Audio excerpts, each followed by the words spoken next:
అందరికీ నమస్కారం. ఇప్పుడే మా సోదరులు ఇద్దరు శ్రీనివాస్ రెడ్డి గారు, పొన్నం ప్రభాకర్ గారు ఈ కాళేశ్వరం ప్రాజెక్ట్ గురించి ఏదైతే చెప్పారో,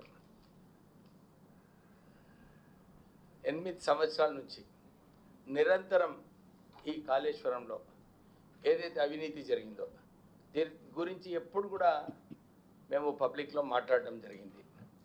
ప్రెస్ కూడా అడిక్వేట్ కవరేజ్ ఇచ్చినారు ఆ రోజులలో.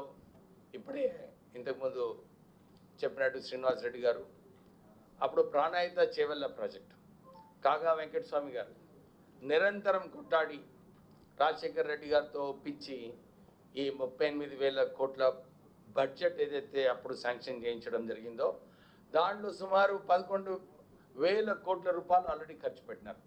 నేను చాలాసార్లు ఇదే చెప్పినాను, అరే కేవలం 27,000 కోట్ల రూపాయలు ఇంకెక్కువ ఖర్చు పెట్టినుంటే ఈ గ్రావిటీతో తుమ్మిడిగట్ట నుంచి వచ్చే ప్రాజెక్టు పూర్తిగా అయ్యేది. ఇది ఎందుకు ఈ ప్రాజెక్ట్ని తుమ్మిడిగట్ట నుంచి కావాలని తీసుకొచ్చి ఈ మేడిగడ్డలో కాళేశ్వరం ప్రాజెక్టు పేరుతో నిర్మించడం జరిగింది. కేవలము కాంట్రాక్టర్లకు వాళ్ళందరినీ ధనికులు చేయడము, కమిషన్లు తీసుకోవడము, ఇదే ఆలోచనతోని కేసీఆర్ టీఆర్ఎస్ పార్టీ నాయకులు అందరూ కూడా పనిచేయడం జరిగింది. ఈ రోజులలో టీఆర్ఎస్ పార్టీ ప్రపంచంలో అన్నిటికన్నా ధనిక రీజనల్ పార్టీ ఏదైనా ఉందంటే అది కేవలము టీఆర్ఎస్ పార్టీ. 1,000 కోట్ల రూపాయలు ఫిక్స్డ్ డిపాజిట్స్ అంటే ఇవన్నీ ఎక్కడ? ఈ 1,00,000 కోట్ల రూపాయలు కాళేశ్వరం ప్రాజెక్టులో అవినీతి పైసలు ఏదైతే పార్టీ సంపాదించిందో ఎలక్ట్రాల్ బాండ్స్ ద్వారా ఇంకా ఇతర డొనేషన్స్ ద్వారా ఇవన్నీ కూడా కాళేశ్వరం ప్రాజెక్ట్ నుంచి.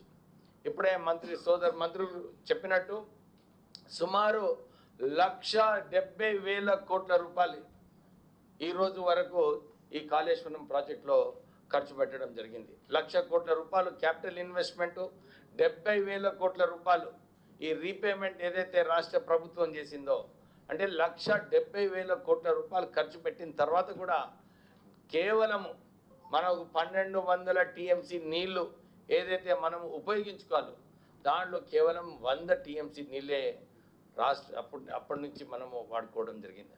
అంటే ఇంత పెద్ద భారం ఏదైతే మన ప్రజల పైన టీఆర్ఎస్ నాయకులు ఏదైతే నిర్ణయాల వలన రాష్ట్ర ప్రభుత్వము అప్పుల రాష్ట్రం అయిందో వాళ్ళు డెఫినెట్లీ కేసీఆర్ వారి కుటుంబ సభ్యులు ఎవరైతే ప్రభుత్వంలో ఉన్నారో వారు దీన్ని బాధ్యత వహించాలి.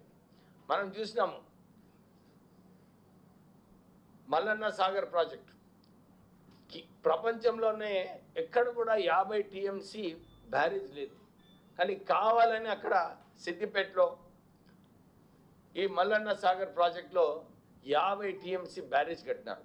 ఈ రోజు కూడా కేవలము 10 టీఎంసీ నీళ్ళే వాడుతున్నారు.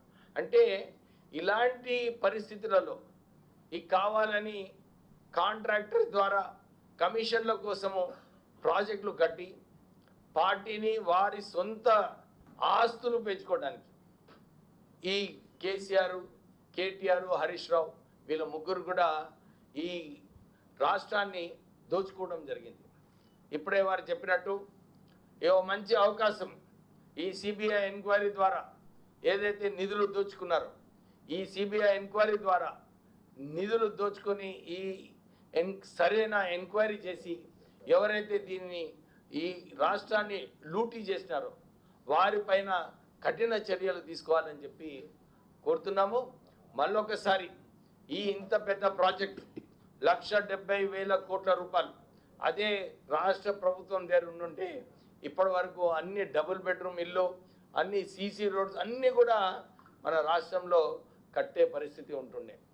వీళ్ళ సొంత ఆస్తులు పెంచుకోవడానికి ఈ కాళేశ్వరం ప్రాజెక్టు ఏటీఎం ప్రాజెక్ట్ అయింది. దానివల్లనే ఈ టీఆర్ఎస్ నాయకులు ఏదైతే ఇప్పుడే చెప్పినట్టు మంత్రివర్యులు మున్సిపల్ ఎలక్షన్స్లో, సర్పంచ్ ఎలక్షన్స్లో వీరు పోయి ఎక్కడ క్యాంపెయిన్ చేసినా కానీ టీఆర్ఎస్ పార్టీ అక్కడ సక్సెస్ఫుల్ లేదు. తో వారు ఏదైతే ఊహించుకుంటున్నారో సోషల్ మీడియాలో కొంచెము ఇష్టం వచ్చినట్టు వార్తలు పెట్టుకొని జూబ్లీ హిల్స్ కంటోన్మెంట్లో 2 బై ఎలక్షన్లలో ప్రజలు ఒక తీర్మానం ఇవ్వడం జరిగింది. వారి లీడర్షిప్ పైన ప్రజలు ఏదైతే 23 అసెంబ్లీ ఎలక్షన్లలో తర్వాత పార్లమెంట్ ఎలక్షన్లలో టీఆర్ఎస్ వ్యతిరేకంగా ఇచ్చినారో అదే తీర్మానం ఈ బై ఎలక్షన్స్లో, సర్పంచ్ ఎలక్షన్స్లో, మున్సిపల్ ఎలక్షన్స్లో చూపించినారు.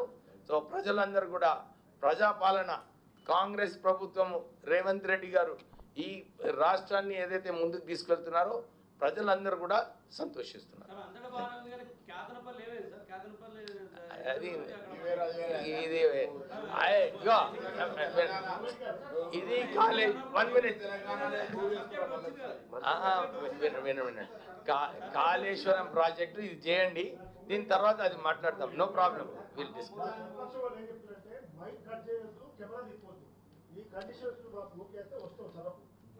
ఏనాడు అసెంబ్లీలో మైక్ కట్ చేయటం కానీ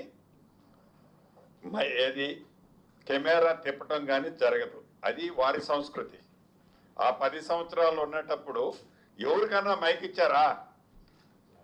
ఎప్పుడన్నా వేరే వాడు ప్రతిపక్ష వాడు మాట్లాడితే చూపించారా? అంటే వీళ్ళు కూడా అట్లే చేస్తున్నారనే భ్రమలో ఉంటారు తప్ప ఈ ప్రభుత్వం చాలా క్లారిటీగా